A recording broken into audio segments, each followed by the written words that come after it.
Assalamu alaikum, students. Dear students, you know कि from the last lecture we are discussing about applications of ultrasound. तो इसी को continue करते हुए आज का जो हमारा टॉपिक है डेट इज सोनार. सोनार जो है एक एक्रोनियम है जो स्टैंड करता है for sound navigation and ranging. Acromion होता है, ये एब्रीवेशन होती है और एब्रीवेशन हम बनाते हैं जब हम कुछ वर्ड्स लेते हैं उनके फर्स्ट लेटर्स को कंबाइन करके एब्रीवेशन बनाते हैं. जिस तरह सोनार को हमने लिया है फ्रॉम साउंड के फर्स्ट दो लेटर से, नेविगेशन का एन है, एंड का ए है और रेंजिंग का आर है, तो हमने सोनार बनाया है. तो sonar stands for sound navigation and ranging है. नेविगेशन का मतलब होता है कि monitoring and controlling the movements of aircrafts और व्हीकल्स और शिप्स. ठीक है, तो ये है सोनार. अभी सोनार क्या होता है, व्हाट इज सोनार? ये क्या होता है, कैसे वर्क करता है? Sonar is a device that uses ultrasonic waves to measure the distance, direction and speed of under water objects. Under water objects एक डिवाइस होता है, एक ऐसा डिवाइस होता है जो यूज करता है अल्ट्रासोनिक वेव्स का. किन वेव्स का यूज करता है? अल्ट्रासोनिक वेव्स का, यानी कि अल्ट्रासाउंड का इस्तेमाल करता है.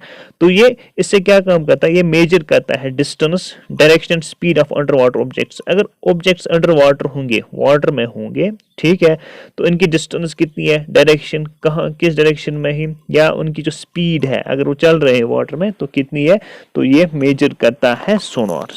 तो आपने याद रखा जो सोनार है it's a device that uses ultrasonic waves का इस्तेमाल करता है. तो ये मेजर करता है distance, direction and speed of under water objects. How does it work? ये कैसे काम करता है? How Sonar works. ठीक है, सोनार कंसिस्ट्स ऑफ ए ट्रांसमीटर. इसमें एक ट्रांसमीटर होता है and A detector and is installed in A boat और ए शिप एज शोन. जो सोनार होता है इसमें एक ट्रांसमीटर होता है, डिटेक्टर होता है जो इंस्टॉल किए जाते हैं किसी बोट या शिप, जनरली शिप के नीचे होता है, शिप के नीचे होता है. ठीक है, ट्रांसमीटर होता है और एक डिटेक्टर होता है. देखिए यहाँ पे शिप बनाया गया है या ये बोट है शिप, अब इसको मान लिया ये वाटर की सरफेस है, this is the surface of water. तो इसके नीचे लगा है ट्रांसमीटर एंड दिस डिटेक्टर है जो यहाँ से अल्ट्रासोनिक वेव्स निकलती है ट्रांसमीटर से. तो अगर नीचे कोई ऑब्जेक्ट है तो वो रिफ्लेक्ट करके वापस डिटेक्टर की तरफ आ जाते हैं. ठीक है, तो डिटेक्टर क्या काम करता है? जो ट्रांसमीटर है, transmitter produces and transmits ultrasonic waves. जो ट्रांसमिट है वो प्रोड्यूस करता है अल्ट्रासोनिक वेव्स और वो ट्रांसमिट होती है through water. And we know the speed of sound through water, वो भी हमें पता ही होता है. जो अल्ट्रासोनिक वेव्स ही वो निकल रही ही कहाँ से? ट्रांसमीटर इनको प्रोड्यूस कर रहा है और वो ट्रांसमिट होती है through water. These waves travel through water and after striking the object on the seabed get reflected back and are sensed by the detector. जब ये रेज निकलती हैं, अल्ट्रासोनिक वेव्स निकलती हैं, तो ये जब स्ट्राइक करते हैं किसी ऑब्जेक्ट को, जब ये स्ट्राइक करते हैं किसी ऑब्जेक्ट को तो ये वापस आ जाते हैं और डिटेक्टर इनको सेंस करता है. They are sensed by the detector. The detector converts the ultrasonic waves into electrical signals which are appropriately interpreted. तो डिटेक्टर जो रिफ्लेक्टेड वेव्स आ रहे हैं, रिफ्लेक्टेड सिग्नल बैक आ रहे हैं, इसको ये चेंज करता है इलेक्ट्रिक सिग्नल्स में. किसमें चेंज करता है? इलेक्ट्रिक सिग्नल में. जो डिटेक्टर जो होता है, डिटेक्टर का काम होता है कि जो अल्ट्रासोनिक वेव्स वापस आती हैं रिफ्लेक्ट होके फ्रॉम द ऑब्जेक्ट, तो इनको चेंज करता है इलेक्ट्रिकल सिग्नल्स में और फिर इलेक्ट्रिकल सिग्नल्स को ये काम किया जाता है, इंटरप्रेट किया जाता है. तो पता लगता है कौन सा ऑब्जेक्ट है, क्या ऑब्जेक्ट है नीचे वाटर में. The distance of the object and the distance of the object that reflect the sound wave can be calculated by knowing the speed of sound in water and the time interval between the transmission and reception of the ultrasound. ठीक है, तो distance of the object जो reflect करता है ये ultrasonic waves, वो कैसे calculate किया जाता है? हम एक फार्मूला का इस्तेमाल करते हैं. तो हम देखते हैं, हमें पता है कि स्पीड ऑफ साउंड वाटर में क्या है, स्पीड ऑफ साउंड वाटर में क्या है थ्रू सी वाटर, अगर हम सी की बात करेंगे, और कितना टाइम लगा between the transmission and the reception of the ultrasound. जो अल्ट्रासाउंड निकली थी फ्रॉम द सोर्स से और वो वापस आ गई, तो उस फार्मूला के थ्रू हम कैलकुलेट कर सकते हैं डिस्टेंस ऑफ द ऑब्जेक्ट. तो हम कैसे करेंगे? We will see that. हम मान लेंगे let the time interval between the transmission and reception of ultrasound signal be T. जो टाइम लग गया शिप से या ट्रांसमीटर से जो ये साउंड निकली फिर वो वापस आ गई अल्ट्रासाउंड, इसमें अगर जो टाइम लगा let that be T. And speed of the sound through sea water be V, let that be V. जो speed of the sound through sea water जो वी है. सो द टोटल डिस्टेंस कितनी travel की? Sound ने कितनी total distance travel की, that is 2d is equal to v into T.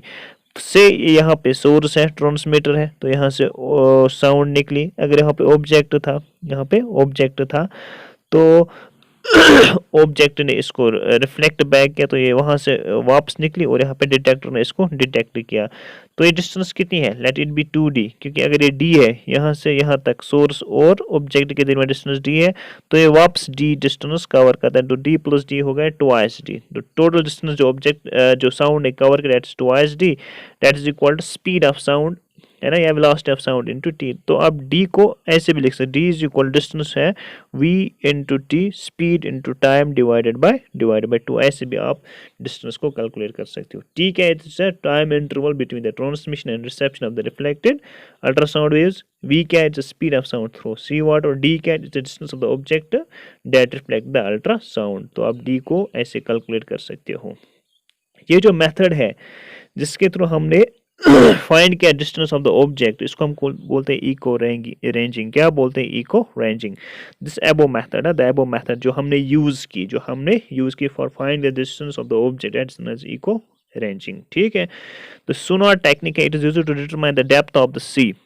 सोनार की ये जो टेक्निक हमने इस्तेमाल की, इसकी एक और भी एप्लीकेशंस की, इससे हम डेप्थ ऑफ सी मेजर कर सकते हैं। जो समंदर है इसकी डेप्थ कितनी है, ये कितना गहरा है, तो डेट मेथड जो है इसको हम बोलते हैं इको डेप्थ रेंजिंग भी। क्या बोलते हैं, इको डेप्थ रेंजिंग भी, जिसके थ्रू हम डेप्थ ऑफ सी मेजर कर सकते हैं। इको डेप्थ रेंजिंग है, या फैथोमीटर भी हम इसको when used for this it is called a fathometer, इसको हम फैथोमीटर भी बोलते हैं, फैथोमीटर। जब हम सोनार को यूज करेंगे for measuring the depth of the sea, that's known as fathometer है, दैट्स नोन एज फैथोमीटर है, या इको डेप्थ रेंजिंग भी हम इसको बोलते हैं। इसी तरह जो सोनार है इसको हम यूज़ कर सकते to locate under water hills. Under water hill जो ओशंस में होते हैं, सीज में होते हैं, हिल्स अंडर वाटर हिल्स हम डिटरमाइन कर सकते हैं। वैलीज अगर होंगे वो हम डिटरमाइन कर सकते हैं। सब मैरीन्स है जो मिलिट्री वाले यूज़ करते हैं, जो आर्मी यूज़ करती है ना, सब मैरीन जो वाटर के अंदर होती हैं। ठीक है, आइसबर्ग्स अगर वाटर में होंगे, संकन शिप एट्सट्रा, तो हम यूज़ कर सकते हैं। यहाँ पोजीशन कर सकते हैं, हम लोकेट कर सकते हैं पोजीशन ऑफ अदर शिप्स, बाकी शिप्स की पोजीशन हम लोकेट कर सकते हैं। जैसे सब मैरिन्स के हम मैंने बोला था आपको, ये जो शिप कम्युनिकेशन करते हैं एक दूसरे के साथ, वो भी यूज़ करते हैं अल्ट्रासोनिक वेव्स, वो भी यूज़ करते हैं अल्ट्रासोनिक वेव्स है। सो आपने देखा अब अल्ट्रासोनिक वेव्स जो होती हैं या सोनार जो होती है, इसकी क्या एप्लीकेशन है। एक तो हम डेप्थ ऑफ सी से कैलकुलेट कर सकते हैं, डिटरमाइन कर सकते हैं, हम लोकेट कर सकते हैं under water hills, valleys, iceberg, सब मैरीन्स, संकन शिप्स।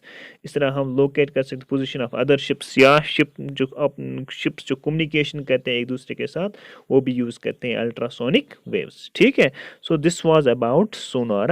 अब आप ये एक वीडियो इसके साथ एंजॉय कीजिए and thank you. SONAR stands for Sound Navigation and Ranging. It is a device which uses ultrasonic waves to measure the distance, direction, and speed of underwater objects and helps mariners to investigate the nature, size, and location of the object so that potential threat to the vessel is identified and overcome. How does it work?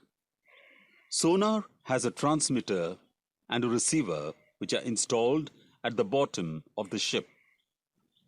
The ultrasonic waves transmitted by transmitter travel underwater and get reflected back from obstacles. The detector receives the signal and converts it to electric signal. A computer forms image of the obstacle and displays it on a monitor. It also calculates distance of the object using this formula. Distance is equal to speed into time upon 2. Speed is equal to speed of sound in saline water equal to 1530 meters per second. This method is called echo ranging. The sonar technique is installed in every ship to determine the depth of the sea and to locate underwater hills, valleys, submarines, icebergs, and sunken ships, etc., to avoid a disaster.